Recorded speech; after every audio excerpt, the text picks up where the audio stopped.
You're listening to the Back Porch Talk podcast.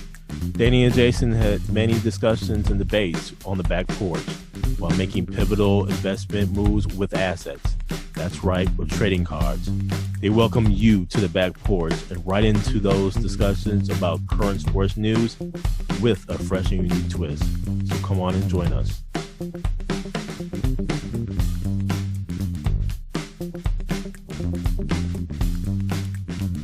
Welcome to the Back Porch Talk podcast. I'm your co-host, Jason. Co-host, Danny. Fans, we got a full show for you today. First, we'll talk about the national champions. Yes, right. My Florida A&M Rattlers went ahead and did it. Then we're going to the NFL, but Danny, first right into the Celebration Bowl that occurred this past Saturday, where the Florida A&M Rattlers faced off against the Howard Bison. Famu went ahead and did the thing. 30-26. We are now the HBCU national champions. And let me just say, Danny, I went to this game, and what a time. It was definitely a very interesting game. First of all, FAMU was down 14-0 in the first quarter, first two drives, and didn't sit well. I would say the first half of this game, we really saw Howard defensive line dominate, and it dominated in surprising fashion, in my opinion. And we just couldn't run the ball. Shotgun Willie, Coach Simmons, he's been really focusing in on trying to establish the run, trying to have a good balanced offense, and he had actually a balanced play calling sheet for this game. But that first half, we couldn't run the ball for nothing, and it really showed. Forced fumble, rushing the quarterback. Our O-line was just seemed confused, and take nothing away from Howard's defensive presence, but they really put us in a bind. So any game plan that we had coming into the game kind of had to be adjusted at halftime based upon Howard's defense. Nonetheless, though, man, that second half, especially the fourth quarter, is when we really started to get a sense of what Howard is running, their play calling. But then also we settled down. We settled into the game. And Jeremy Musa throws for 289 yards, 3 touchdowns, and I mentioned about the 2 interceptions or the turnovers there. Terrell Jennings had 19 carries on 68 yards, and he really came through in the second half for us. But, man, I have to say this, just as I talk about Howard's defensive line, I have to talk about the dark cloud defense, that being the Florida A&M Rattlers. What a defensive game they put on. And I would just say this, not only was it a great defensive game, it was a historic defensive game. They held Howard to like 168 total yards, which is a Celebration Bowl record, had 3 turnovers, just the defensive presence that really held us in the game. And so with that, all I have to say is my voice is back. Sunday, I took time just to kind of recover. This was an emotional roller coaster game, but it ultimately ended up in our favor.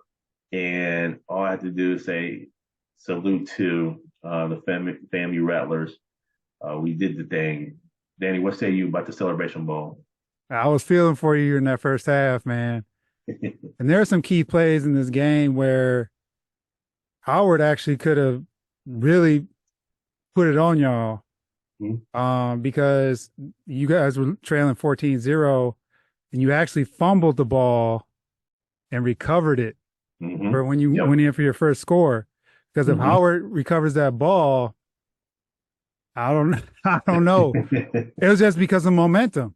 Because, if the way everything started off and they kind of jumped on you guys from the get-go, and then that fumble happens, but luckily you recover, you score, and then Howard couldn't get anything going then offensively. In that fourth quarter, Howard scores, which gets them to 26, and they decide to kick an extra point instead of going for two. Exactly. Yep. Mm-hmm. Which, listening to the telecast and me personally, I'm like, why are they going? Why aren't they going for two? Why they go for two? That's what we were saying in the stands as well. We were like, man, they didn't go for two. We were Because at that offside. point, for those who didn't see, it was 20. They kicked the field extra point, and it was 26-24. So why not go for two? You're up one. It doesn't matter if it's one or two. Go up three, and you guys did score, to make it 30-26, but it could have been slightly different, I guess, if you look at it that way. If they get that 2-point conversion. So, also there was a key play too in that game where there was a kickoff and there was a penalty because the guy on Howard, he kneeled. Yeah. The guy from FAMU, because his back was to him. Yep. And FAMU destroyed him. Mm-hmm. And it could have been a bigger penalty because they decided not to call targeting. Because that would have then ejected that player and been an additional yardage. So it was a lot there. It was a great game, man. That fourth quarter was epic. Like I said, man, I was like, I know Jesus sweating this one out. Epic, man. And listen, man, you talk about cheering, yelling in the stand, it was something else.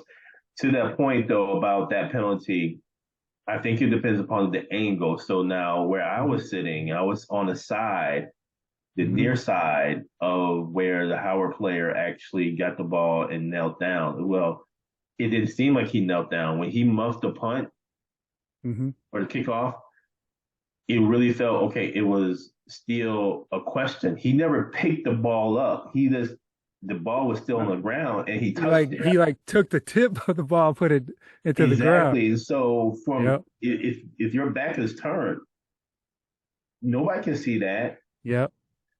And it was harder for us to see for me to see on the side. So I don't necessarily blame the Rattler player for doing that because he couldn't see that on the backside. So. In which they sided with him on that. They hit him from behind, but man, it was all in all a great game. Congratulations to FAMU. Yes, come on now. It was come on now. Like I said, it was one of those games.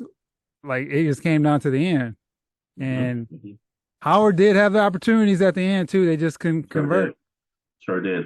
Their offense stalled out multiple times in that second half, which ultimately cost them. That dark cloud defense really did it up. Congratulations and just a great game. Appreciate that. And I would say this too, and this question happens every single year, whether or not a team should go to the FCS playoffs or should they go to the Celebration Bowl. And this question comes up year after year. And I've been on the side of going to the playoffs. My mind has actually changed. It's changed over the past maybe couple of years because I see the money that when you talk about the FBS, the Alabamas, the SEC conference, the Big Ten conference, etc., and all these schools going to these big bowl games and they're getting these huge payouts. Yep. And money comes to each conference, and each conference teams actually splits that pot of money. Same thing happens in the Celebration Bowl. Each conference gets a pot of money, and it's ultimately separated or divided however the conference decides amongst the teams and the schools. Yep. This is no different. Celebration Bowl is no different here with that pot of money coming in. For the FCS playoffs, you don't get that pot of money. In fact, you actually have to, and we faced this last year. We had a very good record last year going into decision Sunday, if you will, to see who makes the playoffs. And we did not make the playoffs. And come to find out, we had to do certain things to help bring the playoffs to Tallahassee in terms of making certain concessions to the committee, things of that nature, and ultimately pay out money with hopes of us getting reimbursed that money based upon the ticket sales and everything if we did get a chance to host. Yep. And so this has been an education in terms of what happens from an FCS playoff standpoint and then what happens from a Celebration Bowl standpoint. Let me just say the crowd was electric. You had many people wearing other schools. I mean, I saw other HBCU schools paraphernalia being worn indoor. It was just truly a celebration of the HBCU culture and HBCU schools in and out of the stadium. So I think this is something that we can definitely build upon. Hopefully, the pot of money can grow, sponsorships can grow as well, and so I think this provides a huge lift for both conferences, MEAC and SWAC, especially when you talk about the money going to the athletic departments and all. So I think we need to really take a heavy consideration into putting more marketing behind the Celebration Bowl.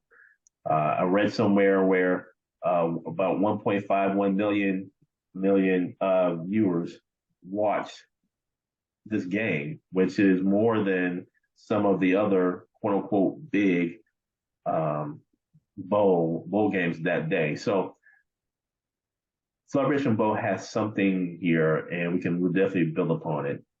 And my stance is now gone over to going the Celebration Bowl route as opposed to the playoff route. One other thing here, Danny, listening to Coach Simmons talk about it, he indicated there are three, in a different interview, there are three champions. There's only three champions when you talk about college football. You have one at the FBS level, you have one at that playoff level, FCS level, and then you have one the Black National Championship level. And so here we are, national champions. And one thing I need to correct the media on, we've been declared Black national champions before. Even after 78, we've been declared as such in the 90s as well. It just hadn't been necessarily we won it on the field, which is a little bit different than what happened this past Saturday. So we've been national champions several times over. It's just that this one was more so on the field. Typically, we've opted to go to the playoffs. Yep. And so since we were part of the MEAC conference. So just wanted to make that clarification. But what a time. And now, Danny, on to the NFL. I have to admit, I didn't watch really any of the games. I was too busy recovering from Saturday. But I did see the scores. And one score in particular I was keeping an eye on was that of the Green Bay Packers against Tampa Bay. Green Bay took this L again at home. And I just don't know. I did see articles and reports that LaFleur is going to stick with the coordinator. And to me, that's just an indication that come the end of the season, there's going to be some changes being made here. Jordan Love throws for 284 yards, 2 touchdowns. Baker Mayfield had 381 yards. Are you kidding me? 4 touchdowns. And that to me is just an indication that this defense is not working. So there's going to be some changes in this offseason. I think with this loss, this really puts Green Bay in a position of not making the playoffs. But again, that was one of the scores that I was keeping an eye on. The other score I was keeping an eye on was that of, ironically enough, Danny, it was that of the Bears and Browns. Bears are starting to make a little surge here, man. And 2017, they take this L. I'm glad they took an L. But I think the Bears have found something here. And I think it's something that they can build upon. And I think the comparison here between the Bears and the Packers is that the Packers is the youngest team in the NFL. Mm-hmm. And with the Bears, it's just hasn't been a good mix at all in coaching, etc. So I'm curious as to what's going to happen the next time Bears and Packers face off. That's going to be something to watch. And finally, Danny, the other score I was looking at was two scores I was looking at. Bills and Cowboys later that night, and where the Bills destroyed the Cowboys 31-10. I did not see that one coming. And lastly, the score that I was confused about was that of your Atlanta Falcons taking this L against the Panthers. Yep. What say you, Danny, about that game? I did watch this game, and Arthur Smith has to go, man. Algier led us in rushing. I think he had 45 yards. Ritter threw for like 140 or 150. But once again, we're driving. We're up 7-6. And Ritter throws a horrible interception at the end of that game. I think it was like 5-6 minutes left. At the 3-yard line, we're about to score. Don't know what he was looking at. And Carolina goes down, milks the clock, and they kick a field goal, no time left. And they win 9-7. And what did I tell you last week? It was not a given. And it was not a given. We lost. This team does not deserve to make the playoffs just based on their performance over these last number of weeks. They still have an opportunity, just like your Packers, to still get in because they're a game back. But it was just Arthur Smith shouldn't have been allowed on the plane, and Desmond Ritter could have been sitting there with his bags as well. So this week they start in Heineke and see if they can make a change. They play the Colts. As far as those other games are concerned, the Bears lost on a heartbreaker where they threw a Hail Mary and Darnell Mooney was laying on the ground, ball was sitting on his chest. He couldn't pull it in. And that may be Justin Fields may be someone we have to target in the offseason as a possible quarterback replacement. But Montez Sweat has been balling, man, for the Bears ever since they traded for him and brought him in. That defense has changed because he brings that pressure. Cowboys, Bills, James Cook ran all over the Cowboys. So that was pretty much that game in a nutshell. Another call out is the Texans and Titans. So this one I'm calling out is because at the end of the game, Derrick Henry pretty much said this is his last season in Tennessee. He didn't say he was retiring per se, but he more or less said the writing's on the wall for him in Tennessee. Obviously, he's going to play out the rest of the season. But the Texans held him to like 10 yards on 20 carries, which is uncharacteristic of Derrick Henry. I know he's been slower this year and his stats haven't been the same, but he usually destroys the Texans. And for him to say that, I was like, whoa. And last game I'll call out is last night's Monday night game with the Seahawks and Eagles, where Seahawks pull it out in the end. Eagles, man, struggle bus. They controlled this game all the way until the end. And Jalen Hurts had a couple interceptions. The one was a heave, for the end of the game to try to get him in field goal range. So that one I don't necessarily count. But, yeah, that was a tough game to see them lose. So the Seahawks still have their playoff hopes alive. And upcoming Week 16 should be another interesting week to see where some of these teams may possibly get knocked out of the playoff hunt. By the way, Baker Mayfield, first perfect passer rating in Lambeau Field in history. All the quarterbacks that have played in Lambeau, Baker Mayfield, let that set in for a second, had the first perfect passer rating in Lambeau. So we'll see. Green Bay has Carolina, so that should be a get-right game for them.